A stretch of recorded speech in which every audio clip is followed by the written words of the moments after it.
العالمين والعاقبة للمتقين الصلاة والسلام على سيد الأنبياء والمرسلين أما بعد فأعوذ بالله من الشيطان الرجيم بسم الله الرحمن الرحيم قال الله تبارك وتعالى في القرآن المجيد والفرقان الحميد إن الحسنات يذهبن السيئات آمنت بالله صدق الله العظيم وصدق رسوله النبي الكريم الأمين قال الله تبارك وتعالى في شان حبيبه ومحبوبه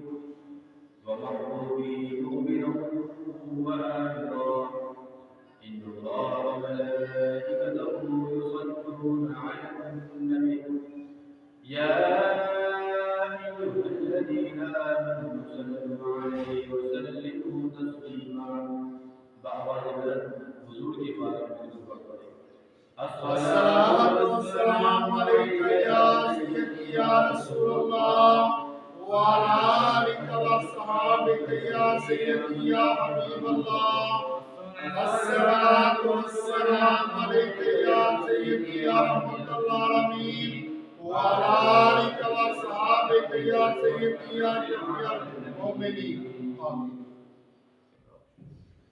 مسلمانوں کا سیلاب آنے والا ہے. پتہ چلا کہ رمضان آنے والا ہے. مسجد کے دائروں کو ذرا وسیع کر دو, بڑھا دو. کیوں؟ کیونکہ ایک ماہ کا مسلمان ہونا ہے. سبحان اللہ.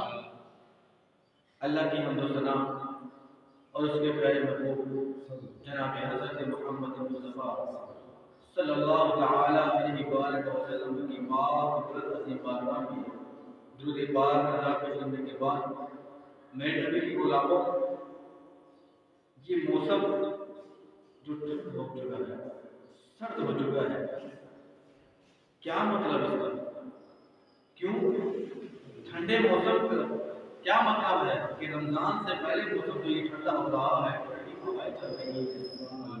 پتہ یہ چلتا ہے کہ اس مہینے کی آمد ہے, اس مہینے کے استقبال کے لیے اس موسم کو ٹھنڈا کیا جا رہا ہے کہ جس مہینے کی آمد سے پہلے دوزخ کو بھی ٹھنڈا کر دیا جاتا ہے. سبحان اللہ. دوزخ کی آگ کو بجھا دیا جاتا ہے. سبحان اللہ. یہ ٹھنڈی ہوائیں اس لیے چل رہی ہیں. سبحان اللہ. میرے نبی کے غلاموں, آج ہم لوگ جو ہیں گناہوں کے دلدل میں ڈوبے ہوئے ہیں, قدم قدم پہ گناہ کر رہے ہیں, رب تعالیٰ کی ناشکریہ کر رہے ہیں, نافرمانیاں کر رہے ہیں.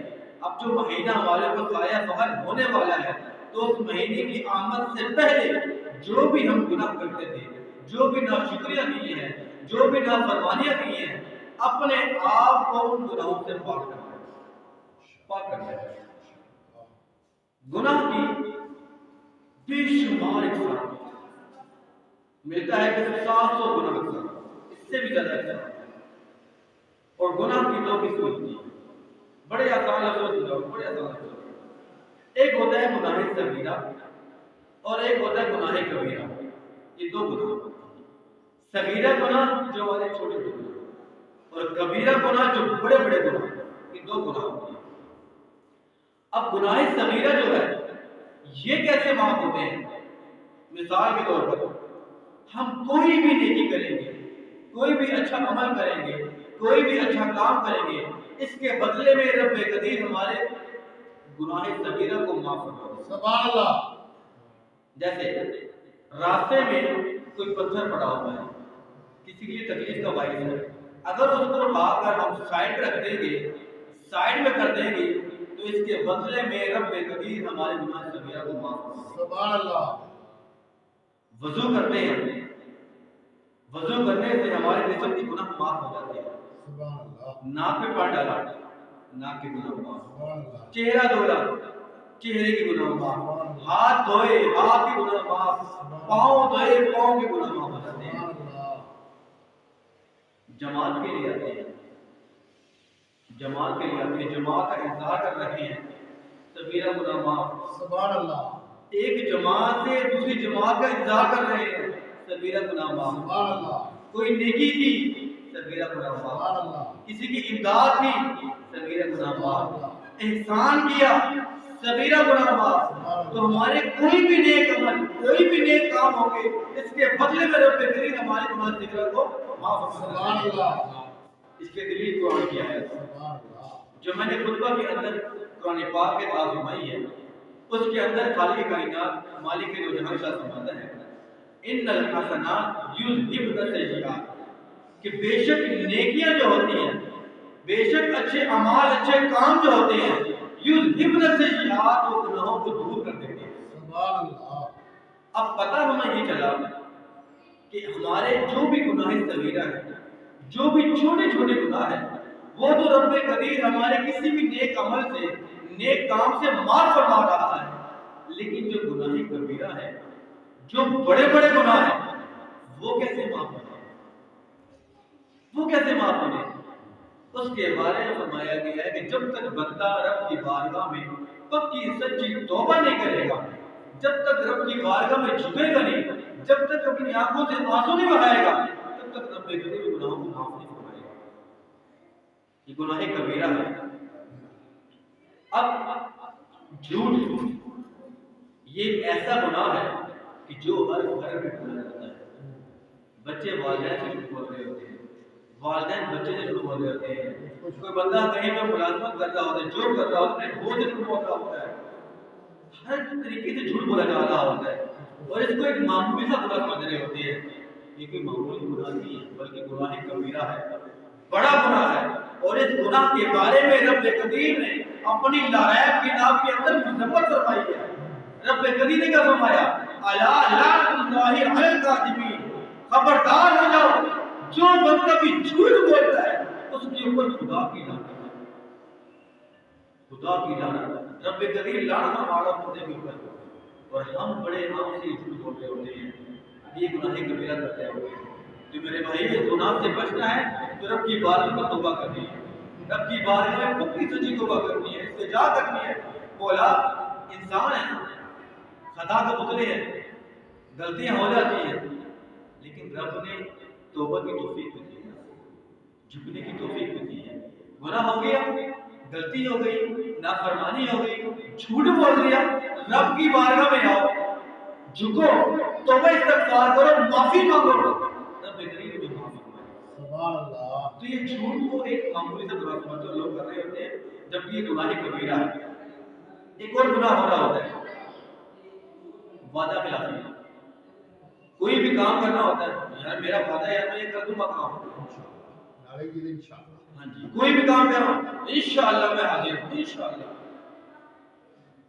اللہ ایمان کو کامل بنائے، لیکن زبان دل کے مطابق کامل بنائے، ایمان کے مطابق کامل بنائے۔ زبان سے ہم کچھ اور کہہ رہے ہیں تو دل کو مانتے نہیں، دل تسلیم ہی نہیں کرتا ہم کیا کہہ رہے ہیں۔ وعدہ کر لیتے ہیں کہ یار تیرا میرا وعدہ، میں یہ کام کرنا ہے، کام وہ اس سے ہو ہی نہیں سکتا، لیکن وعدہ پہلے کر لیں گے اس کو تسلی دینے کے لیے کہ یار تیرا وعدہ ہے، میں یہ کام کر کے دکھاؤں گا۔ گناہ صغیرہ نہیں بلکہ گناہ کبیرہ ہے، بڑا گناہ ہے۔ وعدے کو تو معمولی سے کام سمجھتے ہیں، آج وعدہ کرتے ہیں کل توڑ دیتے ہیں، کہتے کیا پوچھا جائے گا، اس کے بارے میں پوچھا جائے گا۔ کیوں؟ رب کا قرآن، رب قدیر نے وعدے کے بارے میں بھی اپنی لائق کتاب میں فرمایا، کیا فرمایا؟ وَأَوْفُوا بِالْعَهْدِ إِنَّ الْعَهْدَ كَانَ مَسْئُولًا۔ اے لوگو، اگر تم وعدہ کرتے ہو نا تو وعدے کو پورا کرو، توڑو نا، چھوڑو نا۔ کیوں؟ ان العہد کان مسئولا، بے شک یہ جو تم وعدہ کرتے ہو نا اس کے بارے میں سوال کیا جائے گا، اس کے بارے میں پوچھا جائے گا۔ اور ہم کاروبار کرنے کے لیے، کسی کام کو بڑھانے کے لیے، کسی کے دل میں اعتماد پیدا کرنے کے لیے کیا کرتے ہیں؟ تیرا مجھ سے وعدہ ہے یار، میں ایسا کام کروں گا، اور یہ گناہ کبیرہ ہے۔ کیا کرنا ہے؟ توبہ استغفار کرنا ہے، رب کی بارگاہ میں معافی مانگنی ہے۔ ایک اور کام جو ہماری یہ نوجوان طبقہ ہے، نوجوان نسل ہے، یہ ان کے لیے جو لوگ زنا کرتے ہیں، جو لوگ زانی ہیں، ایک انسان نے زنا کیا، دل میں خوف آیا، خشیت آ رہی ہے، رب کی بارگاہ میں توبہ کرتے ہیں، مولا مجھ سے یہ بدفعلی ہو گئی ہے، مولا میں معافی چاہتا ہوں، تو مجھے معاف فرما۔ توبہ استغفار کی، رب قدیر چاہے تو معاف فرما دے گا، رب قدیر نے معاف بھی فرما دیا، لیکن یہ زمانے والے ہوتے ہیں، یہ جو محلے دار ہوتے ہیں، یہ جو آس پاس کے لوگ ہوتے ہیں، وہ اس کو معاف نہیں کرتے۔ ایک بندے سے گناہ ہو گیا، معافی رب سے مانگ لی، دل سے توبہ کی، معافی مانگ لی، پھر لوگوں کو کیا تم بندہ اس کے بارے میں باتیں کرتے ہیں؟ لوگ کہتے ہیں جی فلاں گھر میں جاؤ، دوست احباب اور رشتہ داروں کو منع کرتے ہیں، فلاں گھر میں جانا، وہاں پہ زانی رہتا ہے، اس کا جینا بحال کر دیتے ہیں کہ یار دیکھو صحیح، رب کے بارے میں توبہ کر لی ہے، استغفار کر لی ہے، اس کے باوجود اس کے بارے میں ایسی باتیں کر رہا ہے۔ یہاں تو ایک ذہن میں بات آ رہی ہے، اور بڑی اہم بات، جو لوگ سود کا کاروبار کرتے ہیں، سود کا کام کرتے ہیں، اب یہ زنا سے مجھے یہ بات یاد آئی ہے، بڑی توجہ طلب بات ہے، جو لوگ سود کا کاروبار کرتے ہیں، سود کے کام کو پھیلا رہے ہیں، بڑے شوق سے کر رہے ہیں، ان کے بارے میں رب کے پیارے محبوب کا کیا فرمان ہے؟ سنو کیا فرمان ہے۔ ایک زانی سے گناہ ہو گیا، توبہ کر لی، معافی مانگ لی، اس کا جینا تم بحال کر رہے ہو، تو جو بندہ سود کا کاروبار کر رہا ہے اس کے بارے میں میرے حبیب نے کیا فرمایا؟ نبی پاک صلی اللہ تعالی علیہ وسلم فرماتے ہیں کہ جس بندے نے بھی سود کا ایک لقمہ، کاروبار نہیں، مال و دولت نہیں، بلکہ ایک لقمہ بھی حلق سے اتارا، اس بندے نے حالت ایمانی میں اپنی ماں کے ساتھ 33 مرتبہ زنا کیا۔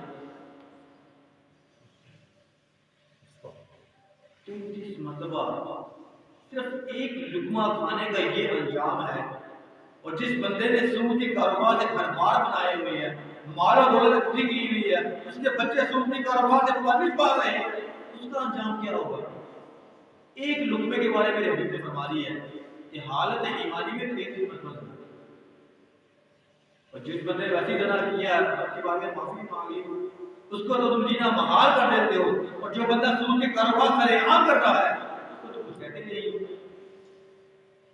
آج یہ ہمارے معاشرے کے اندر یہ کام بھی ہو رہا ہے، کوئی بھی حرام کام ہوگا، کوئی بھی حرام کام ہوگا، اس کو حلال کرنے کے بڑے طریقے کار ہوتے ہیں کہ بھائی کیا ایسے حلال ہے، ایسے حلال ہے، ایسے حلال ہے، البتہ ہے ہی حرام، تو ہے ہی حرام، تو سود کا کاروبار ہے ہی حرام، رب نے قرآن میں فرما لی ہے ہی حرام، لیکن وہ طریقے بتا رہے جی میں ایسے کام کر رہا ہوتا ہوں، میں نے انویسٹمنٹ کی ہوتی ہے، میں نے فلاں کام کیا ہوتا ہے، مجھے یہ منافع آتا ہے، وہی ایک نام ہے ہی حرام، ایک کام ہے ہی حرام، تو کیا طریقے بتا رہے ہیں؟ تو اس فعل سے بچنا ہے، اس جھوٹ سے، وعدہ خلافی سے توبہ کرنی ہے، زنا سے اپنے آپ کو بچانا ہے، سود کی کاروبار سے بچانا ہے، اس کے علاوہ جو بھی ہمارے اندر گناہ ہے ان تمام گناہوں سے اپنی بارگاہ میں توبہ کر کے معافی مانگی ہے، کیونکہ ان اللہ علی کل شیء قدیر، رب قدیر ہر جگہ موجود ہے، ہر چیز پر قادر ہے، وہ دلوں کے راز جانتا ہے، وہ دلوں کے راز جانتا ہے۔ گناہ ہو گیا، نادم و شرمندہ ہو، رب کی بارگاہ میں توبہ کرو، رب معاف فرمانے والا ہے۔ اب ایک حدیث پاک ہے، جو بندہ گناہ گار ہے، گناہوں میں نادم ہوتا ہے، شرمندہ ہوتا ہے، دل میں یہ خوف ہوتا ہے کہ پتہ نہیں رب کے دل معاف فرمائے گا یا نہیں فرمائے گا۔ قرآن آپ سب پڑھتے ہیں، پڑھتے کہ نہیں پڑھتے؟ چلو رمضان آ رہا ہے، اب تو ہر روز پڑھا جائے گا نا، صبح بھی پڑھا جا رہا ہوگا، شام کو پڑھا جا رہا ہوگا۔ اب قرآن پاک کو سمجھنا، قرآن پاک کے مکمل 30 پارے، الف لام میم سے لے کر والناس کی سین تک مکمل پڑھنا، اور اس کے اندر رب تعالیٰ کے نام موجود ہیں، ان ناموں میں جو سب سے زیادہ نام موجود ہے وہ کون سے ہیں؟ غفور الرحیم، بے شمار جگہ پہ ہے۔ کیا مطلب اس کا؟ بخشنے والا بھی ہے، رحم کرنے والا بھی ہے، بے شمار جگہ میں یہ نام اللہ کے آئے ہیں، بے شمار جگہ میں، لیکن پورا قرآن پڑھ لو، پورے قرآن میں بہت ہی کم جگہ پہ قہار و جبار ہے۔ اس کا مطلب کیا ہے؟ میں بتانا یہ چاہتا ہوں کہ رب تعالیٰ کی جو ذات ہے، غفار، رحیم، غفار، بخشنے والا، مہربان، بے شمار مرتبہ لانے کتاب کر رہی ہے، اس کا مطلب یہ ہوگا کہ گناہ ہو جائے، کوئی غلطی ہو جائے، تو میری بارگاہ میں آؤ، مجھ سے معافی مانگو، میں غفور ہوں، میں رحیم ہوں۔ میں نے لائحہ کتاب کے اندر بے شمار کو بتا دیا کہ میں بخشنے والا بہت زیادہ ہوں، لیکن بہت کم کا حال و جواب، بہت کم۔ تو معافی مانگو، میں معاف فرمانے والا ہوں۔ اب جس انسان سے گناہ ہو جائے، غلطی ہو جائے، کوئی نافرمانی ہو جائے، رب کی بارگاہ میں جھکے رب کیسے معاف فرماتا ہے؟ ایک شخص تھا، ایک شخص حضور کی بارگاہ میں آیا اور حضور کی بارگاہ میں آ کر عرض کرتا ہے، یا رسول اللہ صلی اللہ تعالی علیہ وسلم، مجھ سے بڑے گناہ ہو گئے ہیں، میں نے بڑے گناہ کیے ہیں، میں رب تعالی سے معافی مانگ رہا ہوں، کیا رب تعالی مجھے معاف فرمائے؟ اس شخص کا نام تھا دہیا کلبی۔ کیا نام تھا؟ یہ بات دینا بڑھا لو آپ، کیا نام تھا؟ دہیا کلبی۔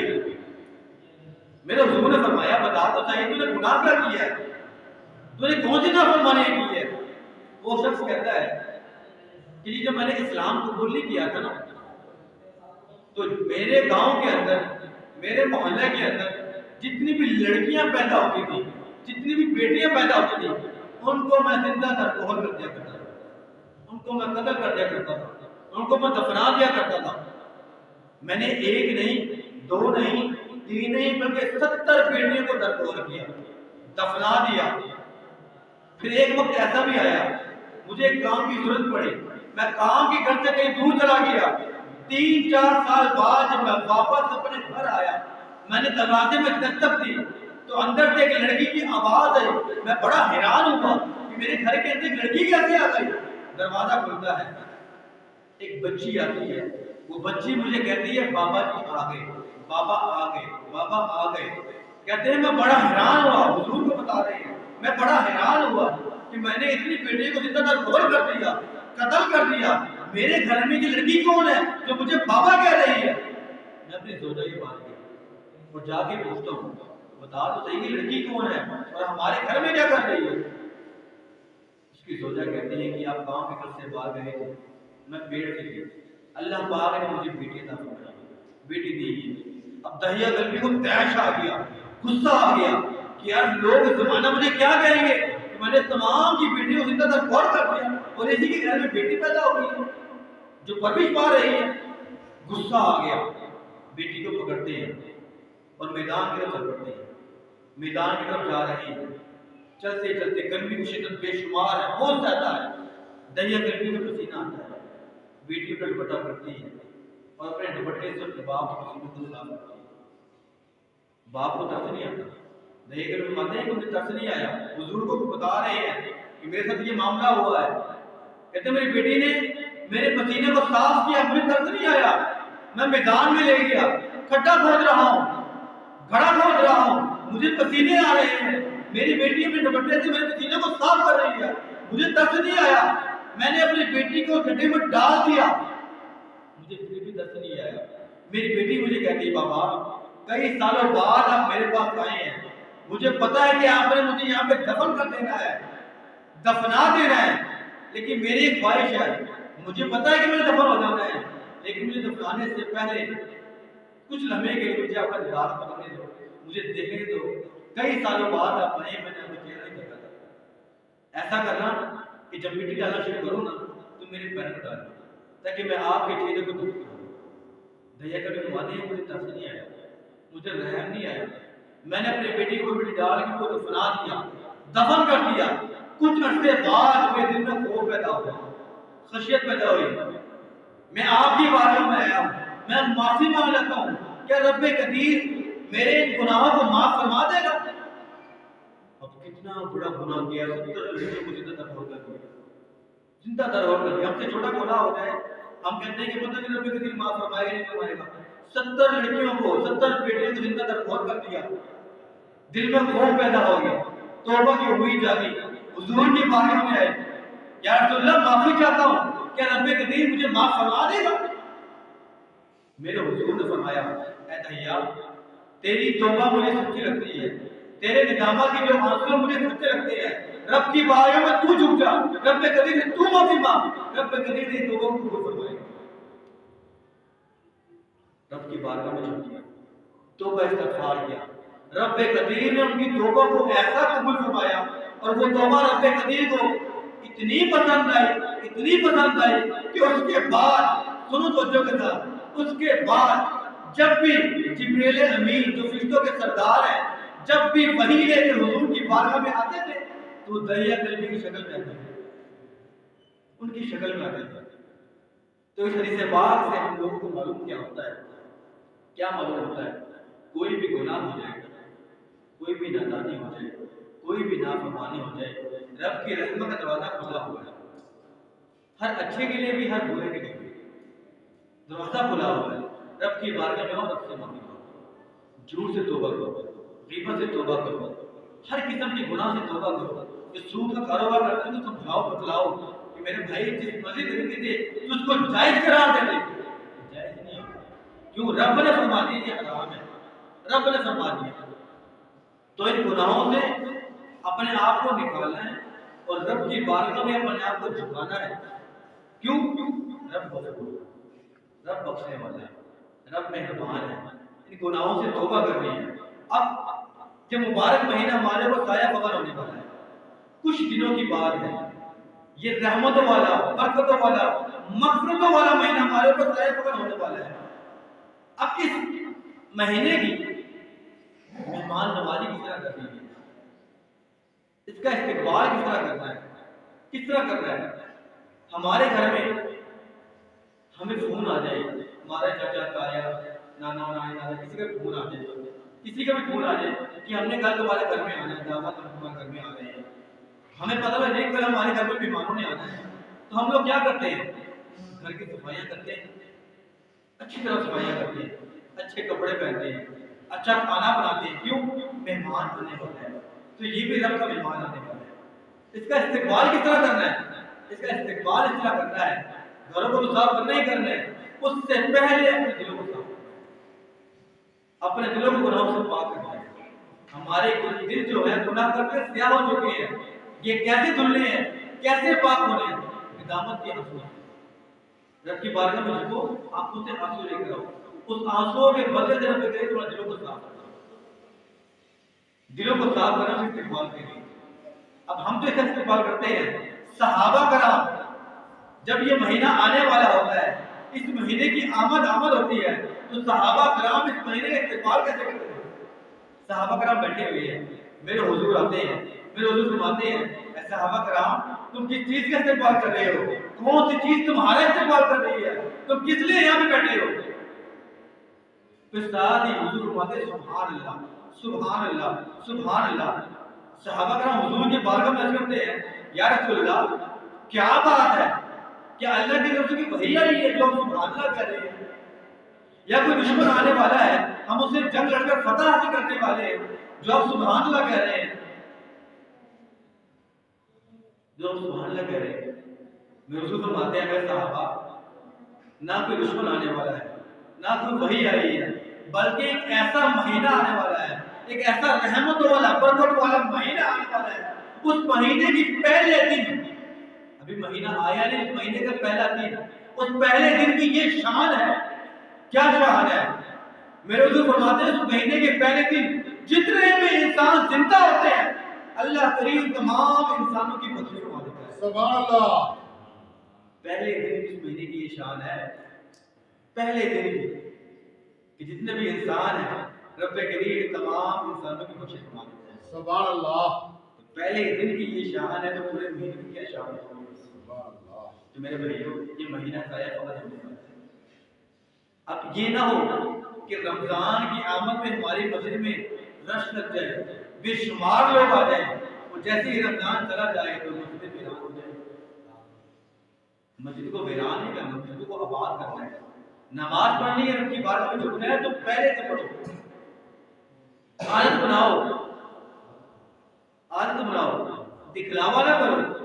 رمضان آ گیا، نماز کا وقت ہو گیا، اگر ہم چوک پہ کھڑے ہوں گے تو لوگ کیا کہیں گے یار روزہ رکھا ہوا نماز نہیں پڑھنا، اچھا یار لوگ مجھے ایسا کہیں گے چلو نماز پڑھ کے آتا ہوں، لیکن پتہ لگے میں نماز پڑھتا ہوں، ایسی نماز نہیں پڑھنی، ایسی نماز نہیں پڑھنی کہ لوگوں کے ڈر سے تو مسجد میں آ رہے ہو۔ مسجد میں آنا ہے تو خدا کے خوف سے آنا ہے، نہ کہ بندوں کے خوف سے۔ خدا کے خوف سے مسجد میں آؤ گے تمہاری عبادتیں قبول ہوں گی, تمہارے ذکر و اذکار قبول ہوں گے. اگر بندوں کے ڈر سے تم مسجد میں آ جاؤ گے تمہاری نمازوں کو کوئی فائدہ نہیں ہے, تمہاری عبادتوں کو کوئی فائدہ نہیں ہے. اور یہ وہ واحد مہینہ ہے, ایسی شانوں والا مہینہ ہے کہ اس مہینے کے اندر انسان کو اگر 5 نعمتیں ملتی ہیں نا تو 5 عبادتیں ہی ملتی ہیں. 5 عبادتیں ملتی ہیں, محبت ملتی ہے, رضاعت ملتی ہے, امان ملتا ہے, نور ملتا ہے. یہ 5 نعمتیں ملتی ہیں تو 5 عبادتیں ملتی ہیں. کون سی 5 عبادتیں ملتی ہیں؟ سب سے پہلے روزہ ملتا ہے. روزہ ہر مسلمان آخر من کو فرض ہے. نمبر 2 تراویح ملتی ہے کیونکہ رمضان میں یہ باتیں مل رہی ہیں. نمبر 3 اعتکاف ملتا ہے رمضان کے آخری عشرے میں. نمبر 4 قدر کی رات ملتی ہے جو ہزاروں مہینوں سے افضل ہے. یہ 4 عبادتیں ہوگی. اور 5ویں عبادت جو سب سے زیادہ ہوتی ہے, عام مہینے میں نہیں ہوتی جتنی رمضان کے اندر ہوتی ہے, وہ ہے قرآن پاک کی تلاوت. اس مہینے کے اندر بے شمار ہوتی ہے. کوئی صبح پڑھ رہا ہے, کوئی دوپہر پڑھ رہا ہے, کوئی شام پڑھ رہا ہے, کوئی رات کو پڑھ رہا ہے. ہر بندے نے قرآن کھولا اور قرآن پڑھ رہا ہے. تو جہاں 5 نعمتیں ملتی ہیں اور 5 عبادتیں ملتی ہیں. تو اس مہینے کے حوالے سے یہ بھی آتا ہے کہ اس مہینے سے پہلے رب قدیر شیطان کو جکڑ لیتا ہے, شیطان کو پکڑ لیتا ہے. اور اس کے باوجود رمضان کے اندر انسان گناہ کر رہے ہیں, نافرمانیاں کر رہے ہوتے ہیں, دین سے دور ہو رہے ہوتے ہیں, نماز کی طرف نہیں آتے. کئی لوگ ایسے بھی ملتے ہیں جسم سلامت, طاقت ہے, قوت ہے, ہاتھ پاؤں سلامت ہے, لیکن روزہ نہیں رہتا ہوتا. بہانہ کیا کر رہے تھے, میرا کام بڑا سخت ہے.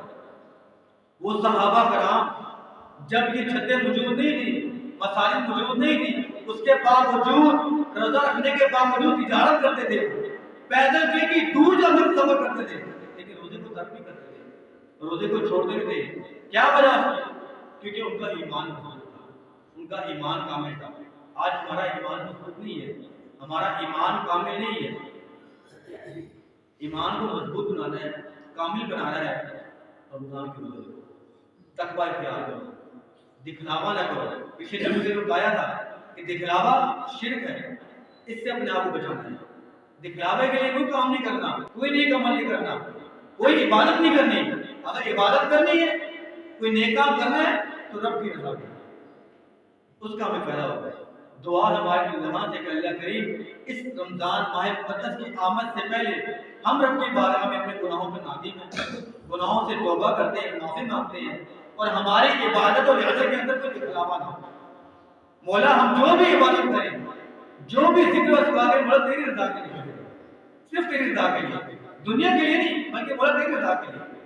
اللہ کریم ہم سب کو حق سچ بولنے سننے اور عمل کرنے کی توفیق عطا فرمائے, اور ہر قسم کے گناہوں سے اللہ کریم ہم سب کو معاف فرمائے. واخر دعوانا الحمدللہ.